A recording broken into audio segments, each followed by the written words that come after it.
Assalamualaikum warahmatullahi wabarakatuh. Hai anak-anak, gimana kabarnya hari ini? Baik-baik saja kan?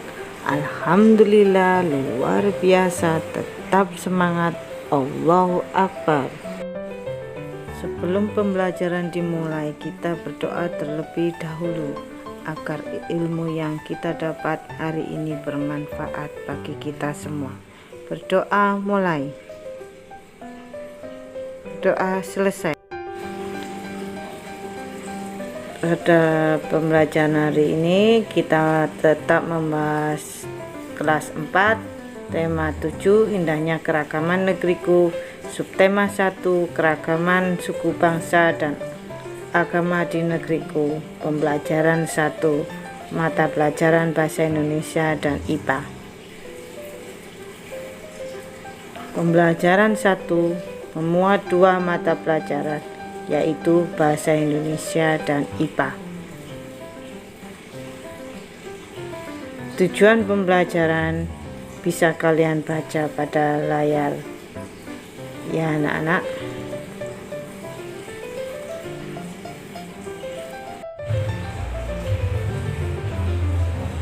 Bhinneka Tunggal Ika, pernahkah kamu mendengar kalimat itu? Ya, kalimat itu terdapat pada Garuda Pancasila.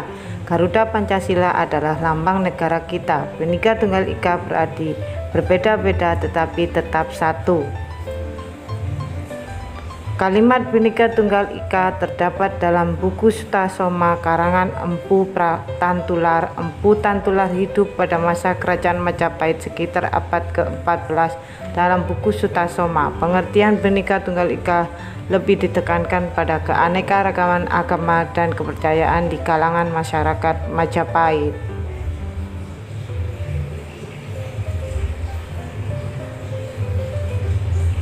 Bangsa Indonesia terdiri atas banyak suku bangsa. Suku bangsa apa sajakah itu?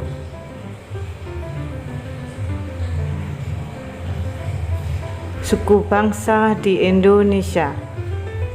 Sejak dahulu kala bangsa Indonesia hidup dalam keragaman. Kalimat Bhinneka Tunggal Ika pada lambang negara Garuda Pancasila bukan cuma slogan. Penduduk Indonesia terdiri atas beragam suku bangsa, agama, bahasa, adat, dan budaya, tetapi semua dapat hidup rukun berdampingan.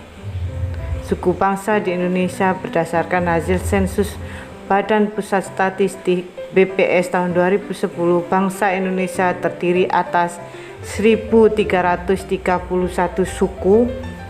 Berdasarkan sensus itu pula suku bangsa terbesar adalah suku Jawa yang meliputi 40,2% dari penduduk Indonesia. Suku Jawa ini merupakan gabungan dari suku-suku bangsa di Pulau Jawa, Jawa, Osing, Samin, Bawean, Naga. Suku yang paling sedikit jumlahnya adalah suku Nias yang jumlahnya 1.041.925 jiwa atau hanya 0,44% dari jumlah penduduk Indonesia.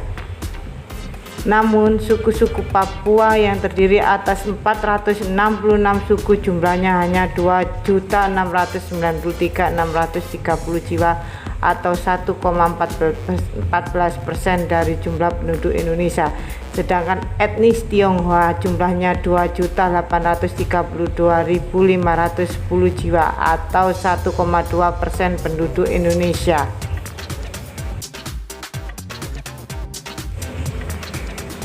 Suku Dani dari Papua. Suku Tengger. Suku Nias.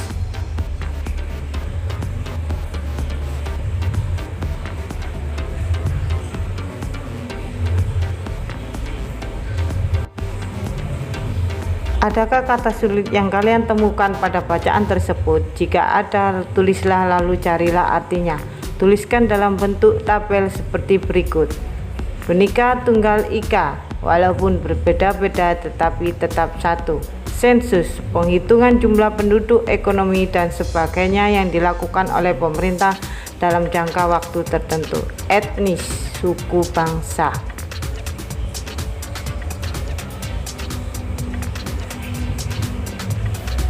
Ada berapa paragraf pada teks suku bangsa di Indonesia? Tuliskan pokok pikiran dari setiap paragraf. Pokok pikiran paragraf 1. Sejak dahulu kala bangsa Indonesia hidup dalam keragaman.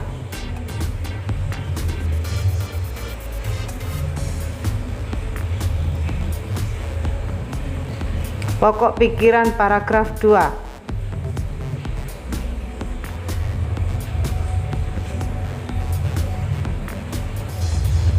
Berdasarkan hasil sensus Badan Pusat Statistik BPS tahun 2010, bangsa Indonesia terdiri atas 1331 suku.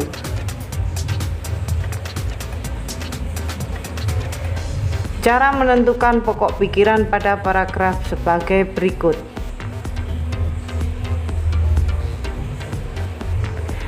1. Membaca seluruh kalimat dalam paragraf.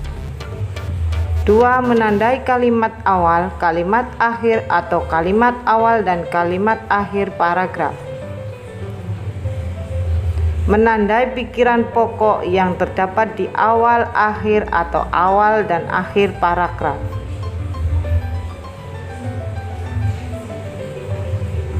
Indonesia terdapat ribuan suku bangsa. Setiap suku bangsa kemungkinan memiliki kebiasaan dan cara hidup berbeda. Salah satu contoh perbedaan cara hidup adalah transportasi.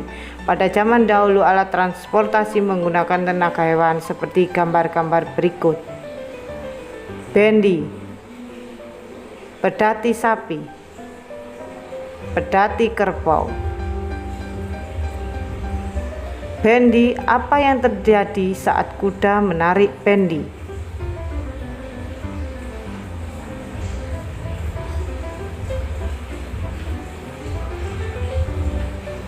Pedati kerbau, apa yang terjadi saat kerbau atau kuda menarik pedati?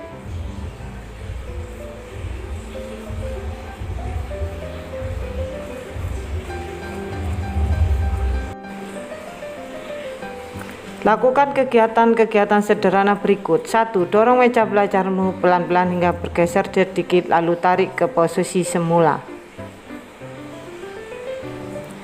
2. Angkat tas sekolahmu lalu letakkan lagi ke posisi semula. 3. Ambil selembar kertas tak terpakai lalu lipat atau remaslah kertas tersebut.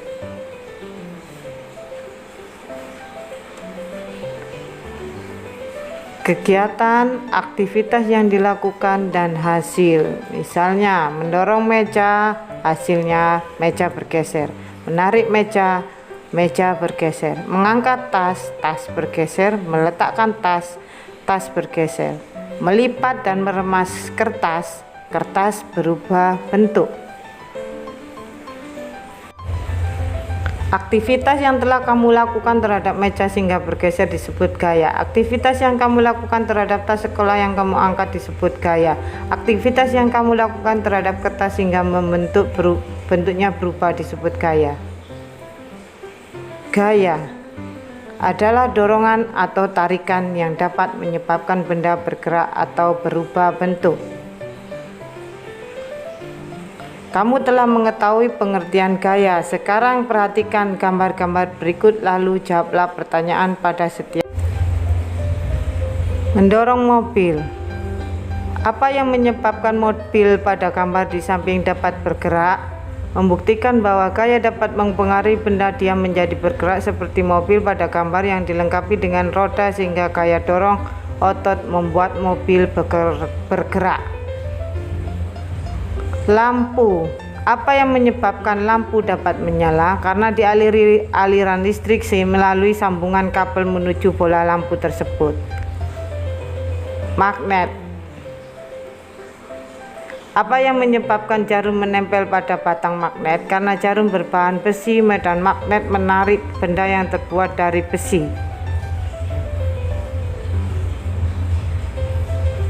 Buah jatuh dari pohonnya. Apa yang menyebabkan buah jatuh dari pohon?